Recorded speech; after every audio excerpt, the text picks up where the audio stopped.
앞에서 가고 뒤에서 따르는 무리가 소리 높여 이르되 호산나 다윗의 자손이여 찬송하리로다.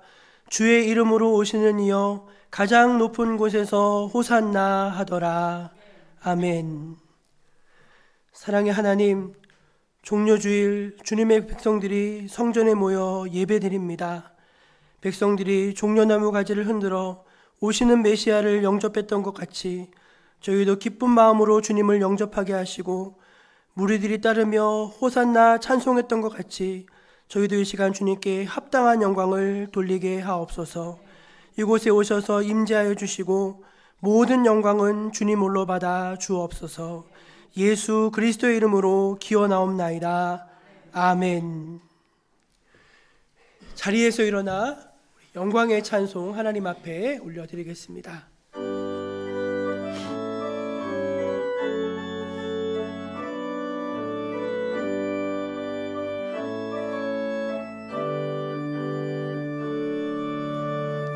오소서 진리의 성령님, 이 땅 흔들며 임하소서. 거짓과 탐욕 죄악에 무너진 우리 가슴 정케 하소서. 오소서 은혜의 성령님, 하늘 가르고 임하소서. 거룩한 불꽃 하늘로서 임하사 타오르게 하소서. 주 영광 위에 부흥의 불길 타오르게 하소서. 진리의 말씀 이 땅 새롭게 하소서. 은혜의 강물 흐르게 하소서. 성령의 바람 이 땅 가득 불어와 흰 옷 입은 주의 순결한 백성, 주의 영광 위에 이제 일어나 열방을 치유하며 행진하는 영광의 그날을 주소서.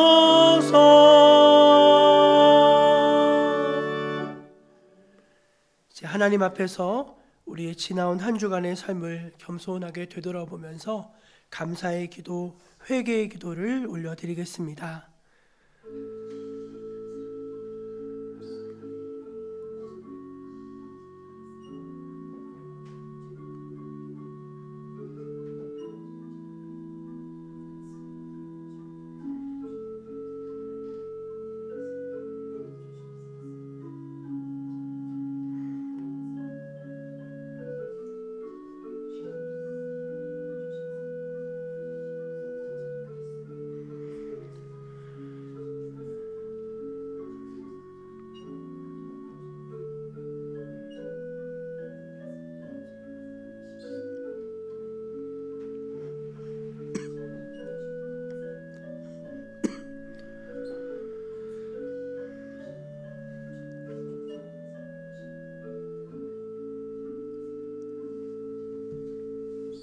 하나님의 은혜에 감사하며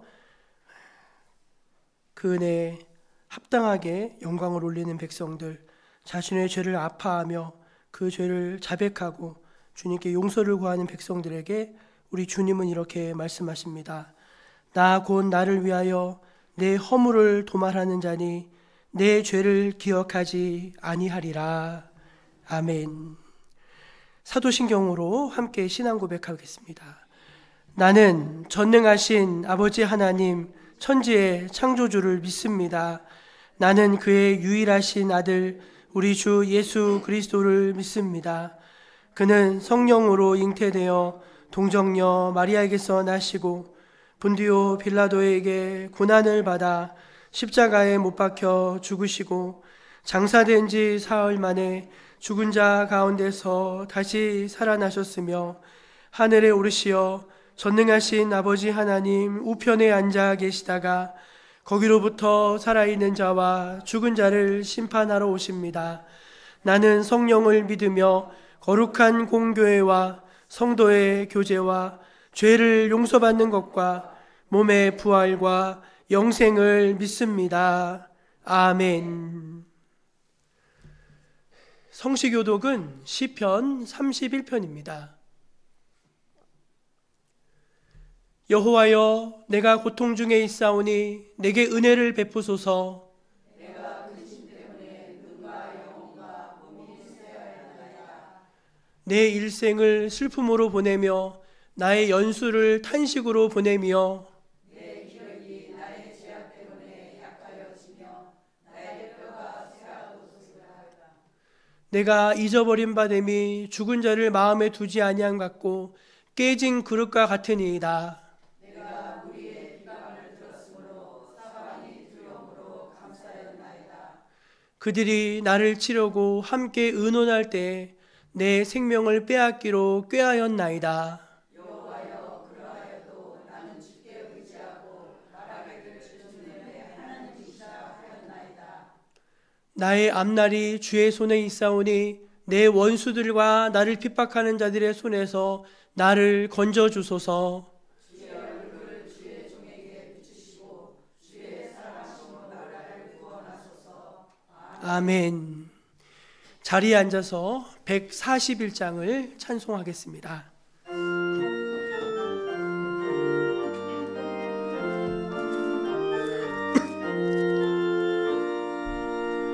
호산나 호산나 다 노래 부른다.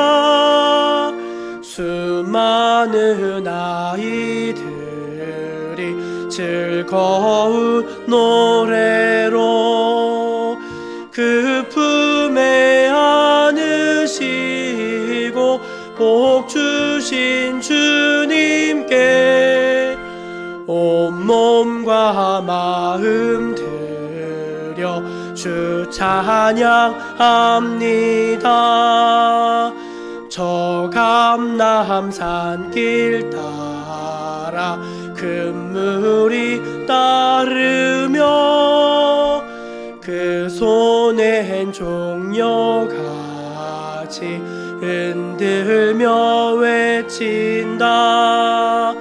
만왕의 왕 주 예수 나 귀를 타시고 그 어린이들 노래 다 받아 주신다.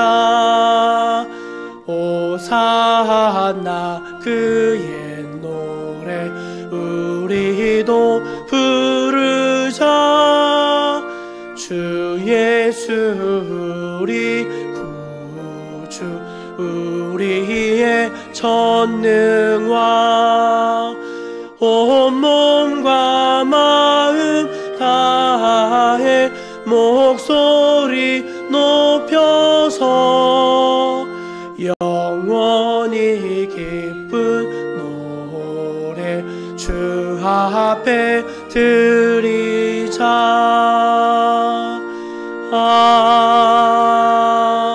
아멘. 김영미 집사님 예배 위해서 기도하시겠습니다.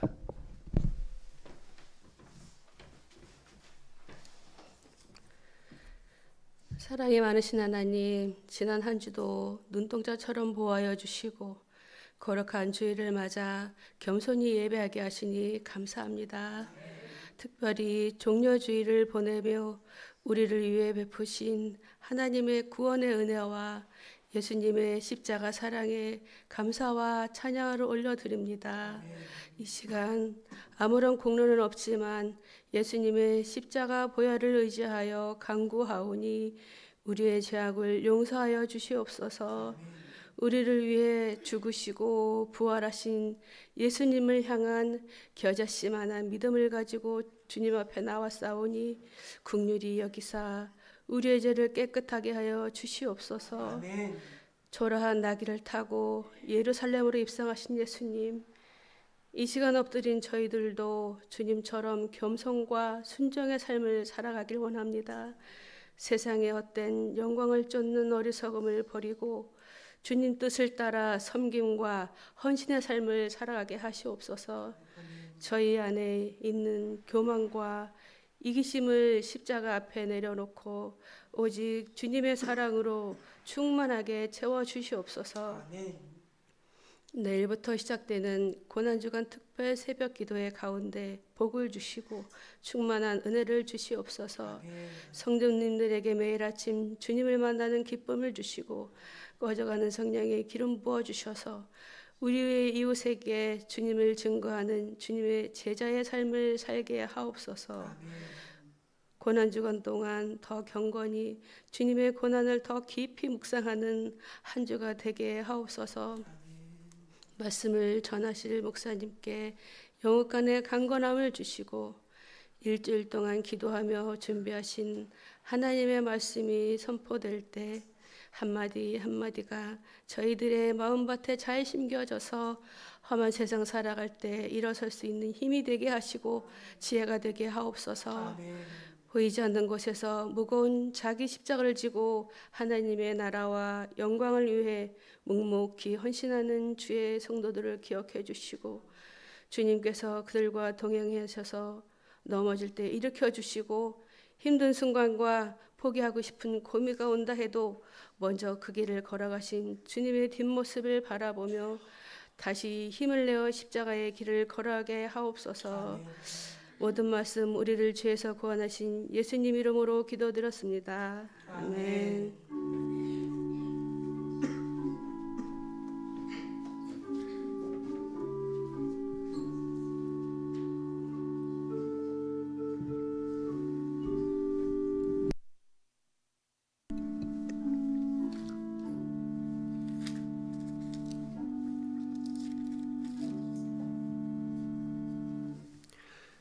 종료주일 아침 우리에게 주신 하나님의 말씀은 신약성경 누가복음 19장 28절에서 44절까지 말씀입니다. 하나님의 말씀을 제가 다 봉독해 읽겠습니다. 예수께서 이 말씀을 하시고 예루살렘을 향하여 앞서서 가시더라. 감람원이라 불리는 산 쪽에 있는 벳바게와 베다니에 가까이 가셨을 때 제자 중 둘을 보내시며 이르시되 너희는 맞은편 마을로 가라. 그리로 들어가면 아직 아무도 타보지 않은 나귀 새끼가 매어 있는 것을 보리니 풀어 끌고 오라. 만일 누가 너희에게 어찌하여 푸느냐 묻거든 말하기를 주가 쓰시겠다 하라 하시매 보내심을 받은 자들이 가서 그 말씀하신 대로 만난지라. 나귀 새끼를 풀 때 그 임자들이 이르되 어찌하여 나귀 새끼를 푸느냐 대답하되 주께서 쓰시겠다 하고 그것을 예수께로 끌고 와서 자기들의 겉옷을 나귀 새끼 위에 걸쳐놓고 예수를 태우니 가실 때 그들이 자기의 겉옷을 길에 펴더라. 이미 감람산 내리막길에 가까이 오심에 제자의 온 무리가 자기들이 본 바 모든 능한 일로 인하여 기뻐하며 큰 소리로 하나님을 찬양하여 이르되 찬송하리로다. 주의 이름으로 오시는 왕이여 하늘에는 평하여 가장 높은 곳에는 영광이로다 하니 무리 중 어떤 바리새인들이 말하되 선생이여 당신의 제자들을 책망하소서 하거늘 대답하여 이르시되 내가 너희에게 말하노니 만일 이 사람들이 침묵하면 돌들이 소리 지르리라 하시니라. 가까이 오사 성을 보시고 오시며 이르시되 너도 오늘 평화에 관한 일을 알았더라면 좋을 뻔하였거니와 지금 내 눈에 숨겨졌도다.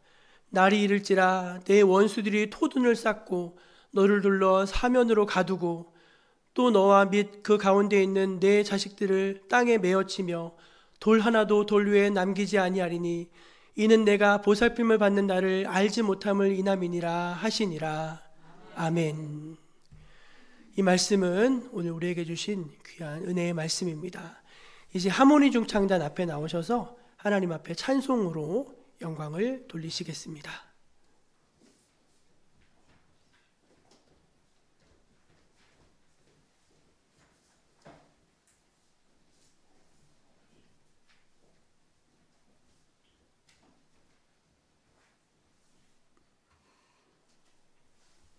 하여 인사.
귀한 찬양 감사드립니다.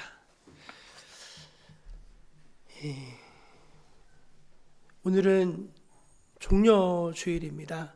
종려주일은 예수님께서 이제 일요일에 예루살렘에 입성하셔서 한 주간을 보내게 되십니다.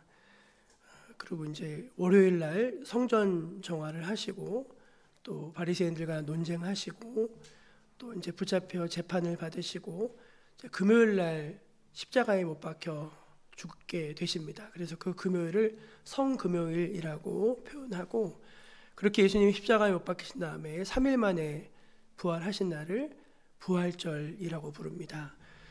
그래서 이번 주간 오늘 이 예수님이 예루살렘에 입성하신 것을 기념하는 종려주일을 시작으로 고난주간이 시작되고 고난주간의 끝이 부활절로 이어지는 그런 절기를 맞게 됩니다.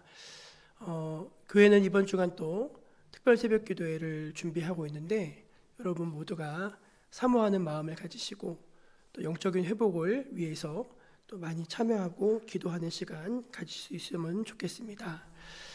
한 나라가 흥하고 망하는 갈림길에는 언제나 좋은 지도자와 나쁜 지도자가 있었던 것을 보게 됩니다.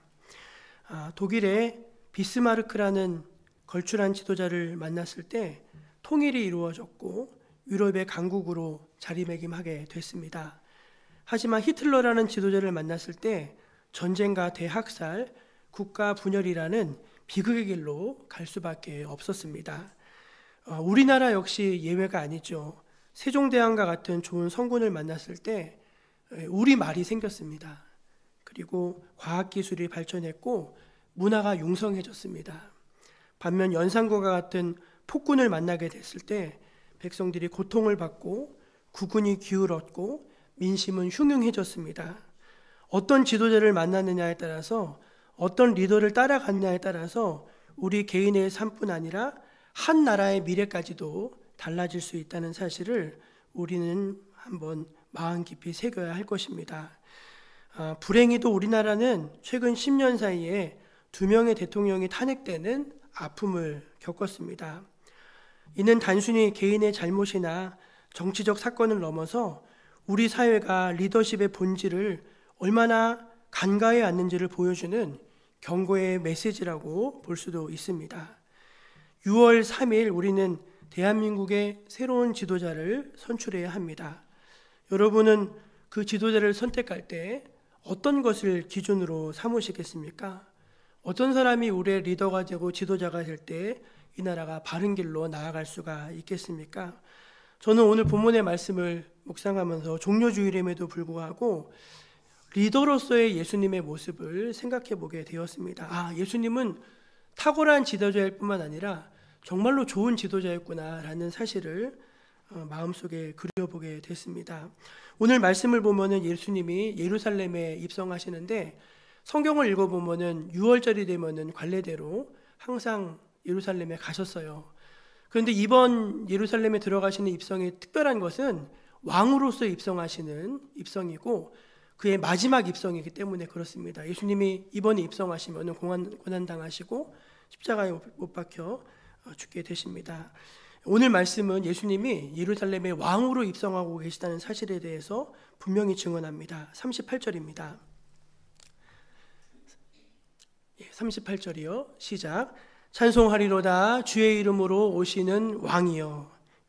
누구시라고요? 주의 이름으로 오시는 왕이요. 이렇게 말을 하고 있습니다. 예수님이 입성하실 때 사람들이 환호하고 열광했습니다. 그 환호가 얼마나 열렬했는지 바리새인들이 시기해서 당신의 제자들에게 하지 말라고 하라고 그렇게 말할 정도였습니다. 환호와 열광이라는 것이 참 묘하다고 합니다. 정치인들이 되는 거, 지도자가 된다는 것은요, 비난에 노출되는 것입니다. 우리는 쉽게 비난할 수 있죠. 쉽게 판단할 수 있죠. 그게 괴로운 일입니다. 그런데 그 괴로움 속에 있다가 군중들의 환호와 열광을 듣게 되잖아요. 그럼 또 마음이 바뀐대요. 그래서 이게 묘한 중독성이 있다는 말을 제가 전에 어느 분에게 들은 적이 있습니다. 그런데 예수님이 이 열광과 환호를 거절하지 않으시고 그냥 받으시는 것은 세상의 지도자들과 같은 마음으로 받으시는 건 아닌 것 같아요. 왜인가 하면 예수님께서 예루살렘에 가까이 오셨을 때 그 성을 바라보시면서 눈물을 흘리셨기 때문입니다. 여러분, 예수님은 왜 환호 속에서 눈물을 흘리셨을까요? 오늘 본문이 그걸 말해주고 있죠. 이제 얼마 지나지 않아서 저들이 예수님을 십자가에 못 박아 죽이게 될 것입니다. 자기들을 살리기 위해서 보내신 하나님의 어린 양 되신 메시아를 자기들의 손으로 거부하고 십자가에 못 박아 죽이는 것입니다. 그리고 거룩한 하나님의 백성들이 성전을 돌입해서 그 성전을 강도의 구렬로 만들어 버렸습니다. 뿐만 아니라 저들이 얼마나 죄악이 많았는지 이제 로마를 통해서 이스라엘 백성들이 죽임을 당하게 될 터이고 성이 무너지게 될 터인데 그 자식들을 돌에 맺혀 죽일 정도로 끔찍한 그런 일이 머지않아 벌어지게 될 것을 보시면서 그 애통하는 마음으로 예루살렘을 바라보시면서 눈물을 흘리고 계시는 것입니다. 여러분, 저와 여러분은 이 예수님의 눈물의 의미를 한번 깊이 마음속에 새겨보아야 할 것입니다. 그런 점에서 오늘 나귀를 타고 예루살렘에 입성하시면서 눈물을 흘리시는 예수님은 우리에게 그가 어떤 왕이신지, 그의 리더십은 어떤 것이었는지를 잘 보여주고 있다고 생각합니다. 예수님은 어떤 왕이셨을까요? 3가지로 말씀드릴 수 있는데, 첫째, 예수님은 권위가 있는 왕이셨습니다. 오늘 말씀 30절을 같이 보겠습니다. 시작. 이르시되 너희는 맞은편 마을로 가라. 그리로 들어가면 아직 아무도 타보지 않은 나귀 새끼가 매어 있는 것을 보리니 풀어 끌고 오라. 예수님은 예루살렘에 입성하시며 아주 독특한 퍼포먼스를 하십니다. 이름하여 어린 나귀 퍼포먼스였습니다. 예루살렘으로 가기 위해서 예수님은 감람산을 넘어가시는데요. 그 감람선 근처에는요, 벳바게와 베단이라고 하는 작은 마을이 있었습니다. 그 마을에 제자 중 2사람을 먼저 보내셔서 아직 아무도 타보지 않은, 진짜 새끼 나귀죠, 새끼 나귀. 새끼 나귀가 매어 있는 것을 보거든 그것을 풀어서 끌고 오라고 말씀하셨습니다. 여러분, 이 예수님의 명령은요, 사실 조금 어색하죠. 나귀 새끼가 매어 있다는 건 무슨 뜻이죠? 누군가 그 임자가 있다는 얘기 아닙니까? 그렇죠? 누군가 임자가 있는데 그걸 풀어서 그냥 끌고 오라는 그런 말씀입니다. 일종의 절도라고 할까요? 절도. 그러면서 이제 한 가지를 더 말씀하시는데, 너희가 그 나귀를 풀고 있을 때 이보시오, 그 나귀는 왜 풀고 있는 것이요? 라고 누군가 묻거든. 누가 물었겠습니까, 여러분? 그 나귀 임자들이 물었지 않겠습니까? 그 임자들이 물으면은 주가 쓰시겠다고 합니다. 그렇게 말하라는 거예요. 여러분 같으면 여러분, 주가 쓰시겠다고 합니다. 그러면 순순히 쓰십시오 하고 내어드리겠습니까? 그렇지 않죠. 어떤 저항이 있었겠죠, 분명히. 제자들은 조금 얼떨떨하지만 예수님께서 명하신 대로 마을에 갔고 정말로 그 매어 있는 나귀 새끼를 발견하게 됩니다.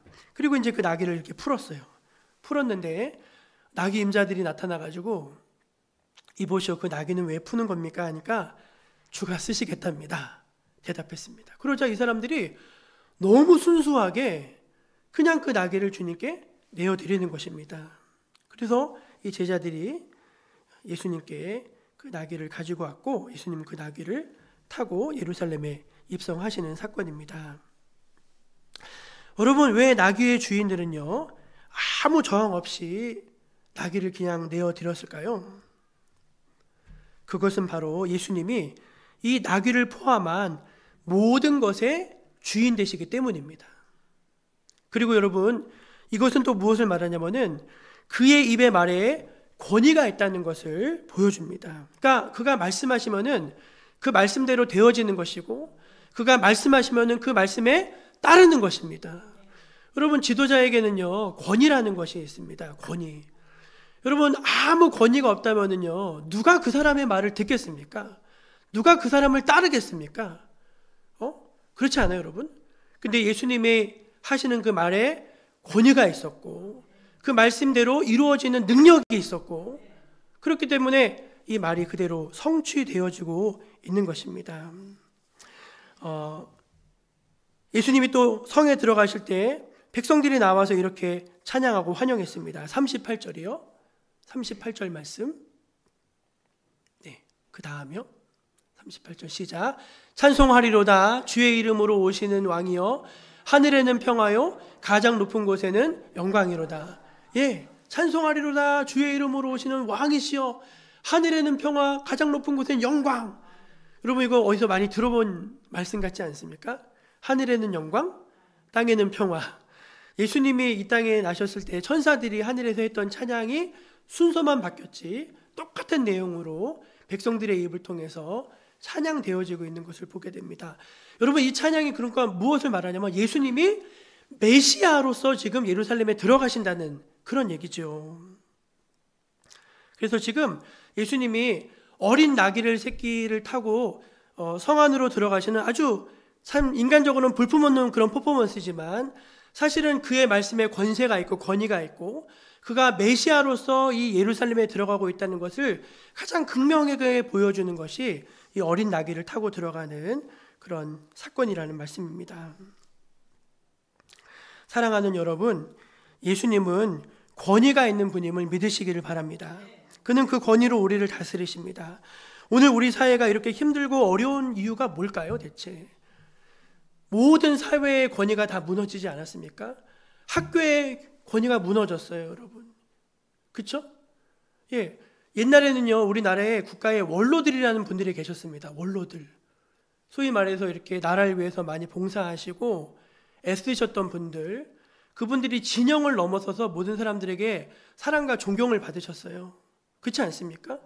근데 지금은요, 누구도 존경하지 않습니다. 공경만 해요. 공경만. 여러분, 그러나 예수님은요, 그분의 그 권위로서 지금 이 백성들을 다스리기 위해서 이제 나아가고 계십니다.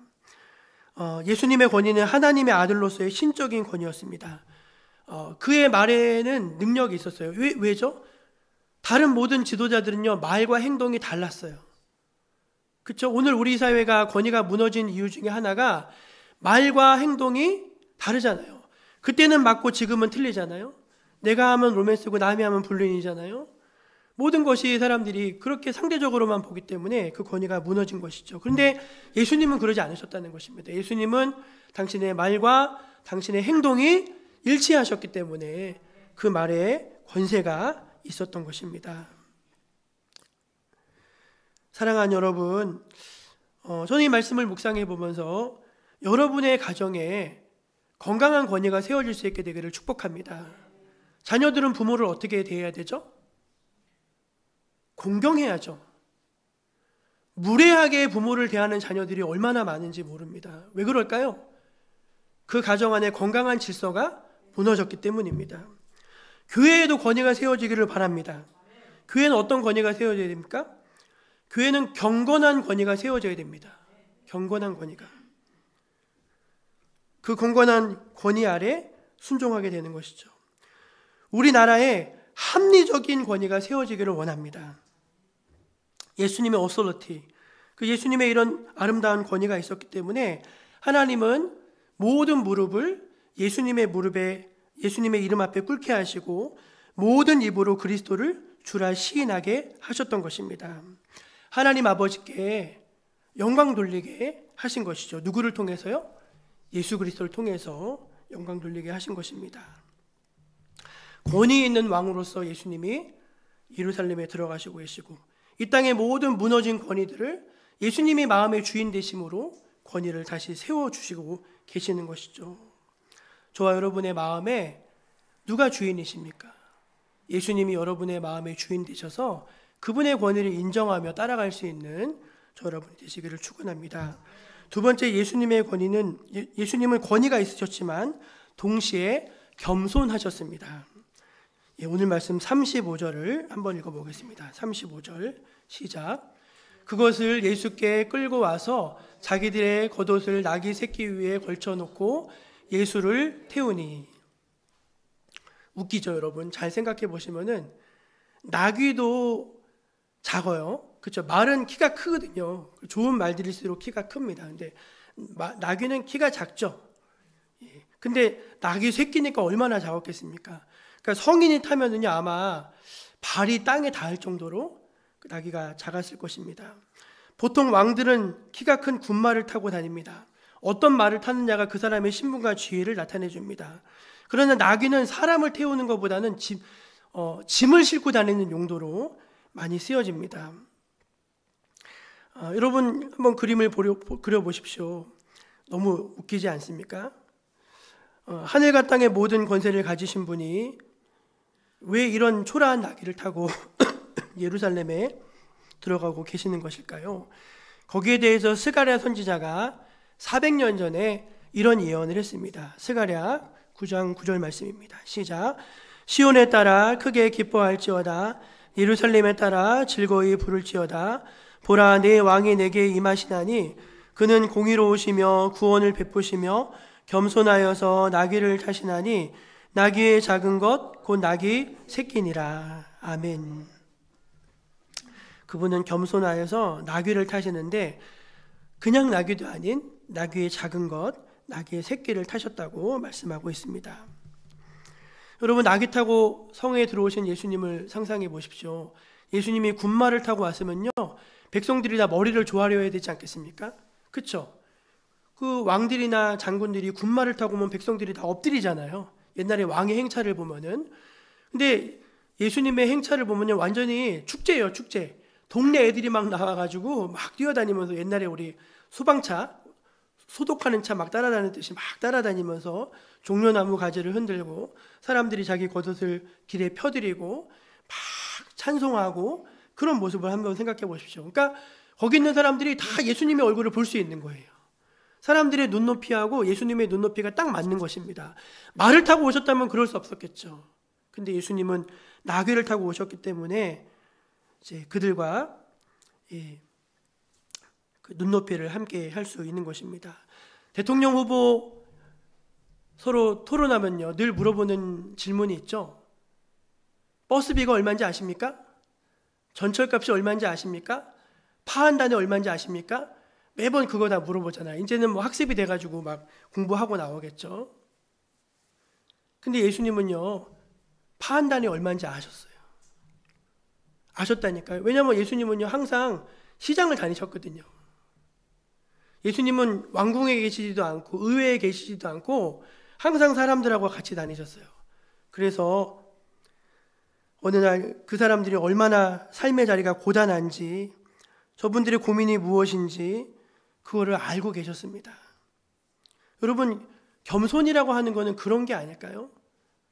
나의 입장에서 그 사람을 생각하는 게 아니라 그 사람의 입장에서 그 사람을 생각할 줄 아는 마음이 겸손이 아닐까요? 예수님이 지금 나귀를 타고 가시는 그 모습 속에서 권위 있으시지만 그 권위를 가지고 사람들 위해 군림하고 사람들을 조종하고 사람들을 군박하는 왕이 아니라 그 사람과 같이 되셔서 그들과 함께하면서 그들을 돌보시고 그들을 품으시고 그들을 이끌어주시는 그 겸손하신 예수님의 마음을 볼 수가 있는 것입니다. 겸손에 대한 이하 중에 유명한 이하가 이제 슈바이처 박사에 대한 이야기입니다. 슈바이처는 천재 중에 천재였습니다. 슈바이처가 원래가 음악가였던 거 아시죠? 오르가니스트였어요. 오르간. 근데 그냥 오르가니스트 정도가 아니라 정말 최고의 연주자였습니다. 그러다가 이제 종목을 바꿔서 신학을 공부했는데 신학을 공부하자마자 발표한 논문이 세계적인 논문이 됐어요. 지금도 저희가 이제 슈바이처 논문을 볼 정도로 신학자로도 탁월했습니다. 그리고 나서 뭐가 됐죠? 의사가 됐죠. 의사가 돼서 아프리카 선교사로 가서 평생 봉사하고 있습니다. 그분이 이제 마지막 생애를 아프리카 의사로 봉사하다가 돌아오시면서 기차를 탄 유명한 얘기가 있어요. 슈바이처 박사님이 고향으로 돌아온다는 소식을 듣고 많은 인파가 환영하기 위해 나왔는데 안 나오시는 거예요. 왜냐하면 이제 1등석 그 칸에서 기다렸는데 안 나오시는 거예요. 3등석에서 이제 터덜터덜 꼬깃꼬깃한 양복을 입고 그분이 걸어 나오시더랍니다. 그래서 왜 3등 칸을 타셨냐고 했더니 대답이 아주 기가 막혔어요. 뭐라고 했는지 아십니까? 4등 칸이 없어서 라고 했답니다. 4등 칸이 없어서. 여러분, 우리를 사랑하신 하나님은요, 우리를 어떻게 대해 주실까요? 하나님 우리를 낮추십니다. 자존심을 꺾으시고 고집을 뭉개시고 다 낮추세요. 그런데 때가 되면 하나님께서 다시 높여주시는 거예요. 예수님은 그 모습을, 그 겸손의 모습으로, 권위 있으시지만 겸손한 왕의 모습으로 지금 예루살렘에 들어가고 계시는 것입니다. 그리고 마지막으로 예수님은 권력이 목표가 아닌 생명이 목표인 그런 진정성 있는 왕의 모습을 보여주셨습니다. 41절 말씀을 같이 보겠습니다. 시작. 가까이 오사 성을 보시고 우시며. 예수님이 눈물을 흘리시는데 성경을 제가 찾다 보니까 예수님이 3번 우시는데 3번 우셨다는 기록이 있는데 첫 번째 기록이 이제 나사로가 죽었을 때 우셨더라고요. 그렇죠? 또 언제 우셨는지 아세요? 겟세마네에서 우셨습니다. 그리고 세 번째가 예루살렘을 보시고 우신 거더라고요. 근데 그 눈물이 다 달라요. 그 나사로의 죽음은 그 친구의 안타까운 죽음을 보고 오시고, 이제 마지막 십자가에서 죽음은 자신의 죽음을 위해서 오시고, 그리고 이번에 이 눈물은요 백성을 위해서 흘리시는 그런 눈물이셨습니다. 여러분, 예수님이 지금 예루살렘에 들어가시는 이유가 뭐죠? 죽으러 가시는 거잖아요. 예수님이 당신이 계속 얘기했어요. 내가 죽으러 간다 얘기하셨어요.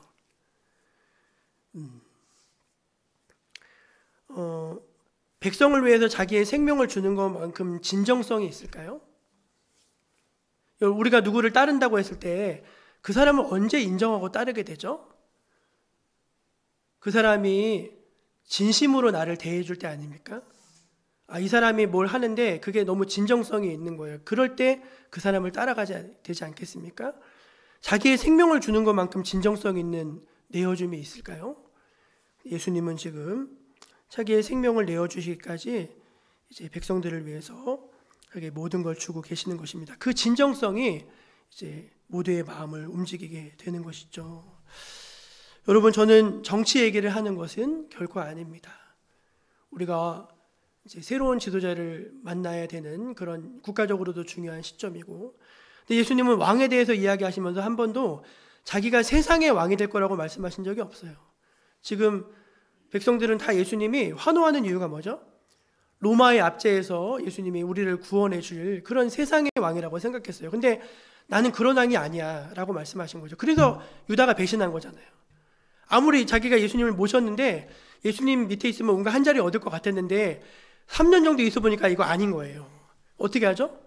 바로 배신하고 예수님 팔아버리잖아요. 많은 사람들이, 특별히 우리 크리스찬들이 요즘에 정치에 들어가려고 합니다. 정치 속으로 들어가는 거예요. 현실 정치 속으로. 분명히 예수님은 내 나라는 하나님 나라, 내 왕국은 하나님 왕국이라고 하셨는데, 희한하게 기독교인들이 다 현실 정치 속으로 들어가가지고 거기서 하나님 나라를 찾으려고 하는 것 같아요. 저는 아니라고 봅니다. 저는 아니라고 봐요.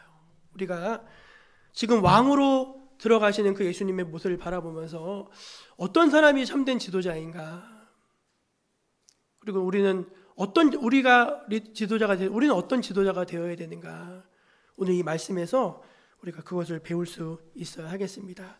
주님같이 좋은 지도자들이 되신 여러분 모두가 되시기를 간절히 축원합니다. 기도하겠습니다. 하나님 아버지, 감사합니다. 주님, 우리 위해 죽기 위해 예루살렘에 들어가시는 종려주일, 주님의 그 걸어가심에 대해서, 입성하심에 대해서 우리 마음속 깊이 새겨봅니다.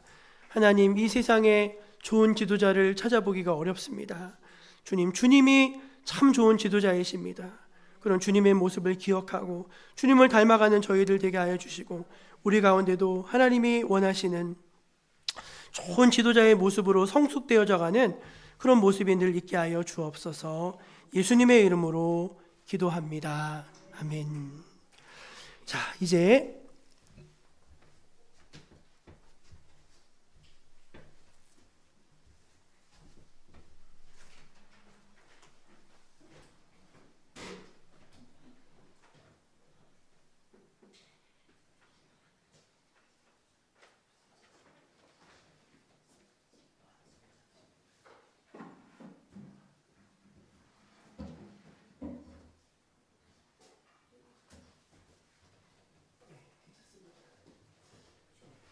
사랑하는 성도 여러분, 이제 성찬 예식을 거행하겠습니다.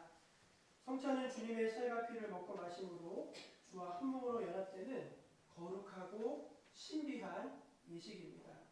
또한 우리를 위해 살을 찢기시고 피를 흘려주신 주 예수 그리스도의 십자가 사건을 오늘 재현함으로 그의 죽으심과 부활하신 다시 오심을 세상 가운데 선포하는 예식이기도 합니다. 우리 주님께서 왕으로 예루살렘에 입성하신 것을 기념하는 종려주일, 저 여러분이 이 복된 예식에 기쁨으로 함께 참여하기를 원합니다. 찬송가 216장 1절과 2절을 함께 부르겠습니다.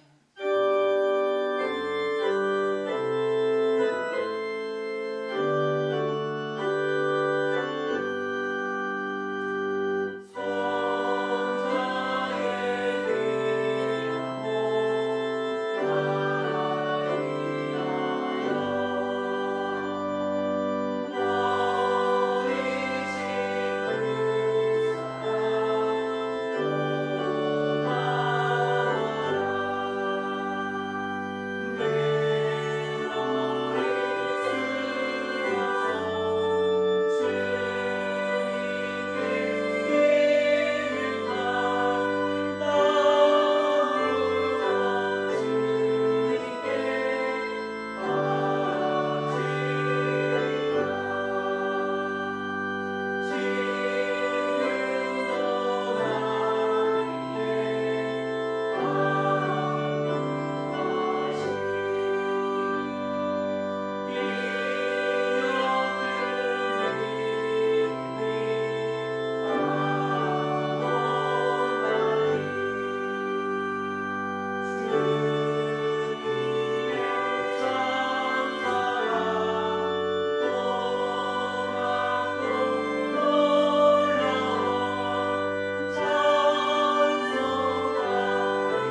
말씀입니다. 주 예수께서 잡히시던 밤 떡을 가지사 축사하시고 떼어 이르시되 이것은 너희를 위하는 내 몸이니 이것을 행하여 나를 기념하라 하시고. 아멘. 성찬은 우리를 위해 상하고 찢긴 주님의 살과 또 남김없이 흘려주신 주님의 피를 기억하며 재현하는 예식입니다. 이 예식에 참여할 때 여러분 안에 벅찬 감동이 있기를 바라고 새로운 각오와 결단이 믿음 안에 서시기를 축복합니다. 기도하겠습니다. 거룩하신 하나님, 보혜사 성령님, 이 시간 하나님의 아들 예수 그리스도의 십자가를 기억합니다. 이곳에 오셔서 떡과 포도주를 거룩하게 하시고 이 식탁을 성별하여 주옵소서. 여기에 모인 하나님의 백성들과 함께 하사 우리가 이 떡을 떠고 이 잔을 마실 때 그리스도의 몸과 그리스도의 보혈에 참여하는 신비를 체험하게 하여 주옵소서. 우리를 위해 살을 찢기시고 피 흘려주신 예수 그리스도의 이름으로 기도드립니다. 아멘.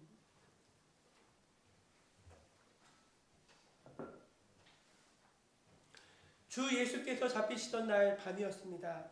주님께서는 사랑하는 제자들과 마지막 유월절 만찬을 하시면서 이 떡을 떼어주시면서 그들에게 말씀하셨습니다.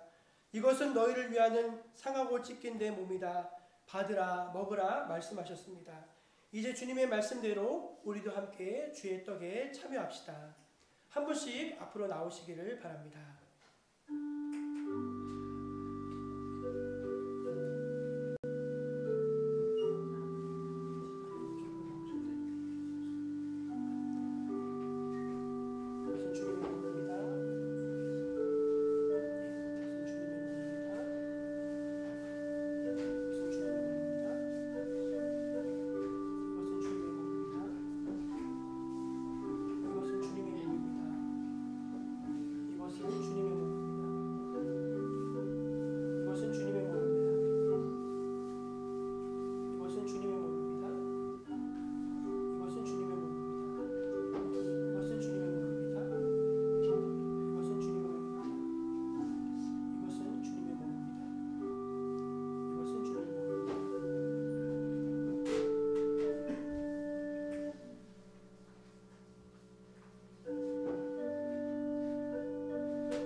주님은 떡을 받으시고 우리를 향하여 상하신 주님의 살을 주님의 떡을 받으시고 우리를 위하여 상하신 주님의 살을 깊이 생각하십시오. 감사하십시오. 그리고 믿으십시오. 자, 이제 주님은 식구의 잔을 들어 축사하셨습니다. 그리고 그 잔을 사랑하는 제자들에게 주시며 말씀하셨습니다. 이것은 너희를 위하여 흘리는 내 피다. 너희와 나 사이에 세워진 영원한 언약의 새 피다. 받으라 마시라 말씀하셨습니다. 또 이것을 행하여 마실 때마다 나를 기억하라 하셨습니다. 이제 주님의 말씀대로 이 잔을 받도록 하겠습니다. 앞으로 한 번씩 나오시면 되겠습니다.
기도하겠습니다. 사랑의 하나님, 감히 주님의 살과 피를 받을 수 없는 저희들이지만 그 은혜를 기억하면서 주님의 떡과 잔에 참여할 수 있는 은혜와 영광을 주심에 감사합니다.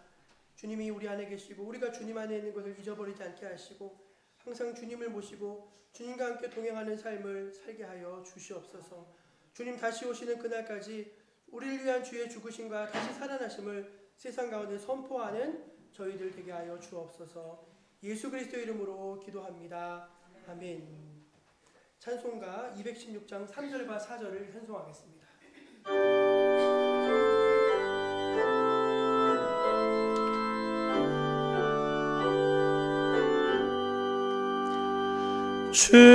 주님의 십자가 나도 지고 신실한 믿음과 마음으로 형제의 사랑과 친절한 위로를 네게 나 베풀게 하옵소서. 만 가지 은혜를 받았으니 내 평생 슬프나 즐거우나 이 몸을 온전히 주님께 바쳐서 주님만 위하여 늘 살겠네. 아멘.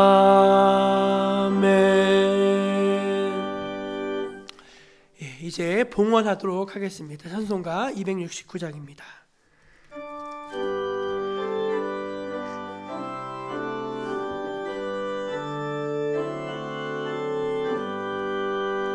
그 자목한 십자가에 주 달려 흘린 피 샘물같이 늘 흘러서 죄 씻어 주시네. 값없어도 다 나와서 내 죄를 고하며 있는보다 더 이도록 상성결 얻으리. 나 믿노라 나 믿노라 그 보혈 공로를 흠없어도 피 흘리사 날 구원하셨네. 저 흉악한 강도는 죄를 깨달아 죄 없으신 주 예수를 구주로 믿었네. 내 지은 죄 흉악하나 주 예수 믿으며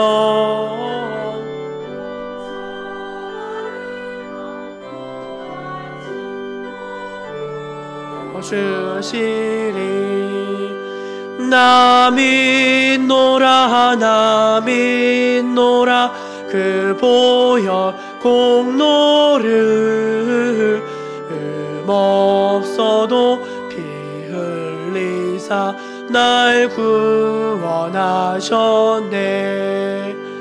온 백성의 죄 사하신 하나님 어린 양 그 십자가 지심으로 온 인류 구했네.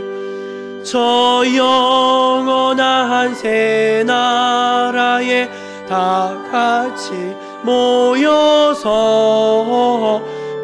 금검은고 안곡조로 새 노래 부르리. 나 믿노라 나 믿노라 그 보혈 공로를 없어도 피 흘리사 날 구원하셨네.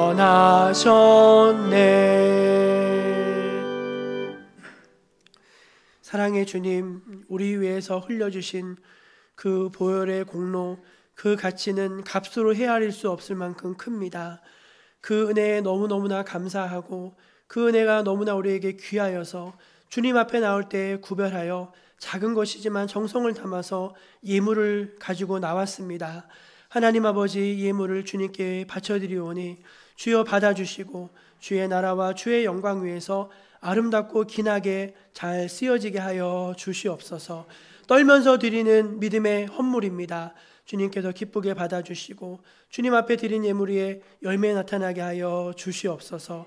한 주간의 삶 가운데도 동행하여 주시고 일상의 삶에서 하나님을 체험하고 은혜 받으며 믿음이 회복되고 주님 앞에 영광 돌리는 귀한 우리 모든 정목의 가족들 다 되게 하여 주시옵소서.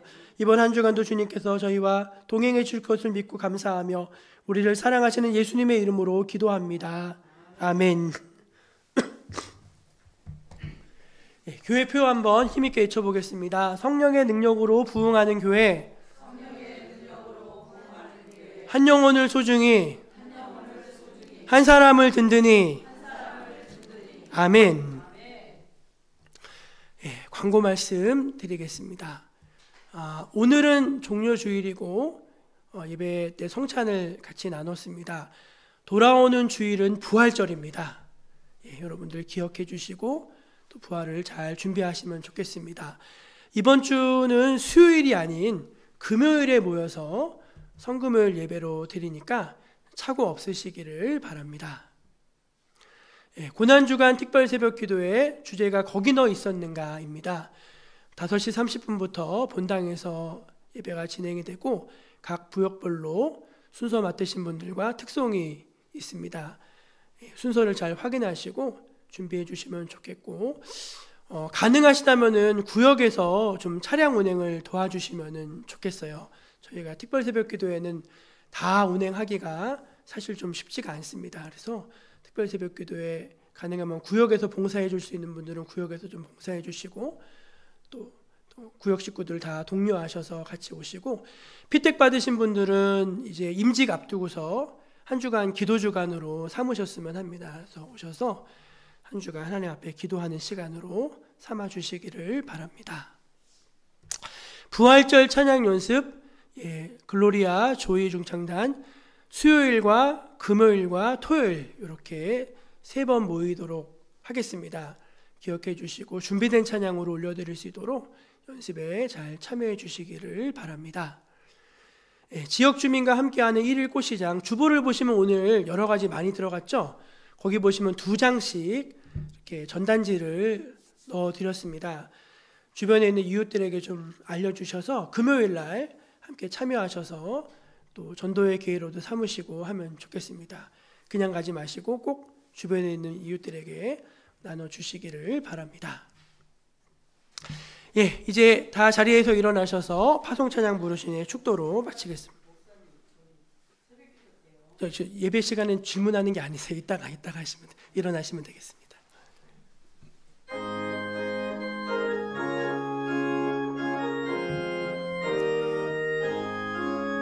당신은 지금 어디로 가나요? 발걸음 무겁게 이 세상 어디 쉴 곳 있나요?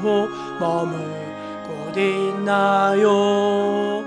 예수 안에는 안식이 있어요. 평안이 넘쳐요. 십자가 보혈 믿는 자마다 구원을 받아요. 예수 믿으세요.